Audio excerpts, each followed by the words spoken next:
ఆడవాళ్ళకి పీరియడ్ వస్తే ఏదో అంటువ్యాధిలా అంటరాని వాళ్ళలా చూస్తారు, కానీ అందరూ ఒక్కటి గుర్తుపెట్టుకోండి, వాళ్ళకి ఆ దేవుడిచ్చిన గొప్ప వరం.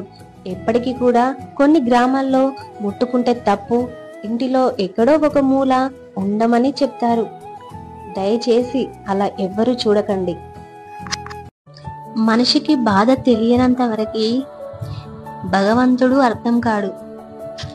బాధ తెలిసాక భగవంతుడు తప్ప ఇంకెవ్వరూ అర్థం కారు. సంతోషం మాత్రమే మనిషికి నిజమైన సంపద. అదే కోల్పోతే జీవితంలో ఏమి సంపాదించినా సంతృప్తే ఉండదు. అవునా కాదా? మాటల్లో అబద్ధం ఉన్నా పర్వాలేదు, కానీ చూపించే ప్రేమలో మాత్రం అబద్ధం ఉండకూడదు. అవునా కాదా? ప్రేమంటే కేవలం ఒక్క తప్పుకే వదిలేసి వెళ్ళిపోవడం కాదు, 100 తప్పులున్నా సరిచేసి తోడుగా నిలవడం.